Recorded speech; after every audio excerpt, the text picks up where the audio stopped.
तो चलिए हम आप लोगों को हिंदी का एक एक चैप्टर जो है उसका कंप्लीट हम आप लोगों को कराने के लिए बोले थे।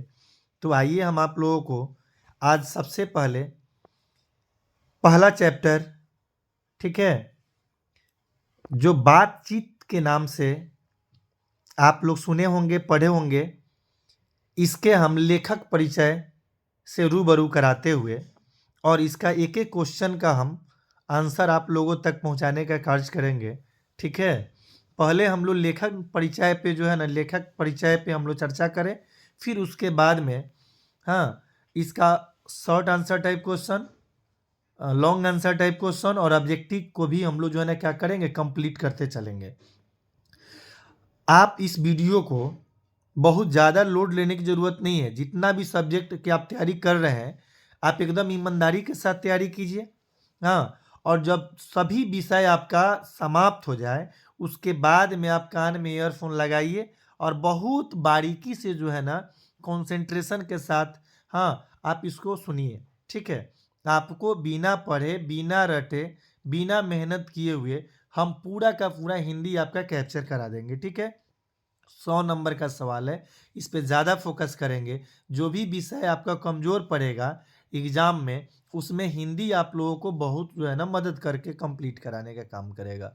ठीक है, तो सबसे पहले हम लोग बातचीत पे चर्चा करेंगे। बातचीत का लेखक बाल कृष्ण भट्ट है।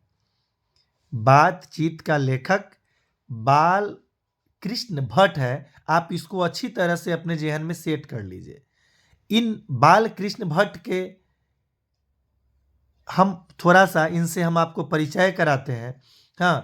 इनकी क्या क्या जो है ना रचनाएं हैं, उन सारी चीज़ों को हम आपके सामने रखते हैं। इनके माता का नाम क्या था, पिता का नाम क्या था, एक्चुअली परीक्षा में पूछ देता है। इन सारी बातों से हम आपको रूबरू कराते हैं, आप ध्यानपूर्वक सुनेंगे। हिंदी गद्य के भाषा में बाल कृष्ण का स्थान बहुत ही महत्वपूर्ण है। भारतेंदु युगीन गद्य लेखकों में इनका स्थान भारतेंदु के बाद ही आता है। आज का हिंदी साहित्य उनका ऋणी है। निबंधकार के रूप में, पत्रकार के रूप में उनकी सेवाएं सदा अविस्मरणीय रहेंगी। साथ ही उन्हें व्यवहारिक आलोचना का प्रवर्तक भी माना जाता है। इनका जीवन परिचय जानेंगे आप। हिंदी के प्रतिष्ठित निबंधकार बालकृष्ण भट्ट जी का जन्म 23 जून 1844 ईस्वी में इलाहाबाद, जो उत्तर प्रदेश में है, वहीं पे हुआ था। इनके पिता का नाम बेनी प्रसाद भट्ट था। ध्यान से सुनेंगे क्योंकि ऑब्जेक्टिव में पूछता है कि बालकृष्ण भट्ट जी के पिताजी का नाम क्या था। ठीक है, आप याद रखेंगे बेनी प्रसाद भट्ट।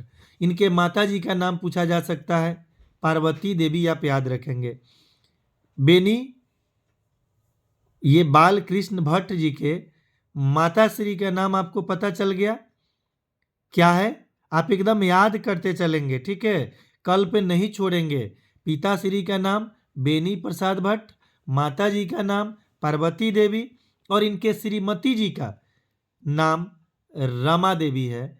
ठीक है, आप इसको अच्छी तरह से दिमाग में सेट करिए। इनके पिता का व्यवसाय जो था वो एक व्यापारी थे।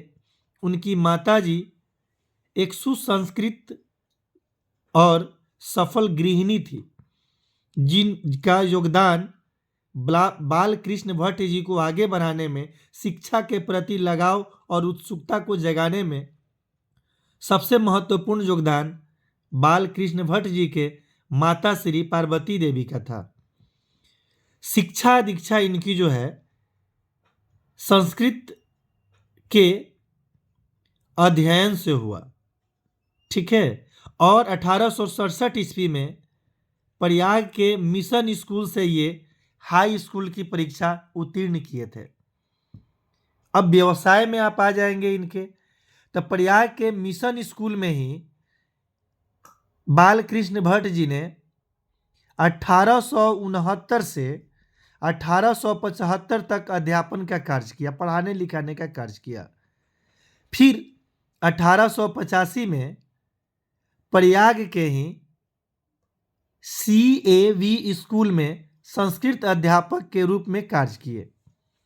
फिर 1888 ईस्वी में ही प्रयाग के कायस्थ पाठशाला इंटर कॉलेज के अध्यापक बने। स्वभाव में इनकी थोड़ी व्यग्रता थी, उग्रता थी, जिसके वजह से ये वहाँ एडजस्ट नहीं कर पाए, वहाँ ढल नहीं सके, जिसके वजह से उन्हें वह स्थान छोड़ना पड़ा और फिर ये साहित्य के सेवा में जुट गए। और जब बालकृष्ण भट्ट जी के पिताजी के मृत्यु हुआ, उसके बाद जो है इनके घर परिवार पे बहुत बड़ा संकट आन पड़ी। ठीक है, उसके बाद ये वहां से अपना घर बार क्या किया, छोड़ करके, ठीक है, और आर्थिक तंगी को झेलते हुए, ठीक है, हिंदी की सेवा में लग गए। दिन रात एक कर दिया आपने। ठीक है, साहित्य में इनकी साधना कुछ इस ढंग की रही कि भारतेंदु जी से ये प्रेरित होकर हिंदी वर्धनी भाषा प्रयाग की ओर से 1877 में हिंदी प्रदीप नामक मासिक पत्र निकालना प्रारंभ किया, जिसका संचालन लगभग लगातार 33 वर्षों तक होता रहा। साथ ही इसमें वे नियमित रूप से सामाजिक, साहित्यिक, राजनैतिक तथा नैतिक विषयों पर लेख लिखते रहे। सन 1881 ईस्वी में वेदों की युक्तिपूर्ण समीक्षा किया इन्होंने। सन 1886 में लाला श्रीनिवास दास की संयोगिता स्वयंवर की प्रभावी आलोचना भी प्रकाश में आई। जीवन के अंतिम समय में हिंदी शब्दकोश के संपादन के लिए श्याम सुंदर दास द्वारा इन्हें काशी बुला लिए गए, जिन्हें आज आप बनारस के नाम से जानते हैं। पर वहाँ की सारी बातें उन्हें अच्छी नहीं लगी, ये ठीक से एडजस्ट नहीं कर पाए, वहाँ का वातावरण इन्हें अच्छा नहीं लगा, जिसके वजह से इन्हें वो स्थान भी त्यागना पड़ा। अपनी रचनाओं की सूची पर्याप्त लंबी है इनकी। निबंध में इन्होंने लगभग 1000 से अधिक निबंध इन्होंने लिखी। 100 से ऊपर इनके निबंध जो है ना बहुत ही फेमस हुआ, जो उत्कृष्ट कोटि के थे। ठीक है, उपन्यास भी इन्होंने अनेकों लिखा और इनके बहुत ही प्रतिष्ठित उपन्यास के रूप में रहस्य कथा रहा, नूतन ब्रह्मचारी रहा, 100 अजान एक सुजान, गुप्त बैरी, रस्ताल यात्रा, उचित दक्षिणा, हमारी घड़ी, सद्भाव का अभाव, ये सब बहुत ही इनकी सुप्रसिद्ध उपन्यास में से है। इन्होंने अनेकों नाटक जैसे पद्मावती, किरातार्जुनीय, बृहन लल्ला, शिशुपाल वध, नल दमयंती, या इसी को आप कह सकते हैं दमयंती स्वयंवर, शिक्षादान, चंद्रसेन, सीता वनवास, पतित पंचम, मेघनाद वध, कटर सुम की एक नकल, वेनी संहार, इंग्लैंडेश्वरी और भारत जननी, भारतवर्ष और कली, दो दूरदेशी, एक रोगी और एक वैद, रेल का विकट खेल, बाल विवाह आदि इनकी सुप्रसिद्ध नाटकों में से है। प्रहसन इनका जो है जैसा काम वैसा परिणाम, नई रोशनी का विष, अचार विडंबन इत्यादि इनका बहुत ही प्रसिद्ध रहा। हिंदी साहित्य में इसका बहुत ही महत्व है। ठीक है, बालकृष्ण भट्ट जी आधुनिक हिंदी गद्य के आदि निर्माताओं और उन्नायकों में से एक है। ये भारतेंदु मंडल के चमकते सितारे थे। आप हिंदी के प्रारंभिक पत्रकार और आलोचक भी माने जाते हैं। उन्होंने हिंदी साहित्य की अपनी प्रतिभा के आधार पर बहुत सेवा की। ये हिंदी के प्रथम निबंधकार भी माने जाते हैं। इनके निबंध आत्मपरक ही नहीं बल्कि व्यक्ति प्रधान भी है, जिनमें कलात्मक शैली का प्रयोग हुआ है। इनके निबंध समझिए कि उर्दू प्रधान माने जाते हैं। इनके साहित्यिक निबंधों में जहां भावना और लालित्य विलास है, वहीं राजनीतिक निबंधों में एक आक्रोश भी है। सामाजिक निबंधों में भट्ट जी ने समाज में व्याप्त बुराइयों पर बहुत प्रहार किया। ठीक है, वे समाज को एक आदर्श रूप देना चाहते थे, जिसके वजह से उनको जीवन में इतनी संघर्ष करनी पड़ी।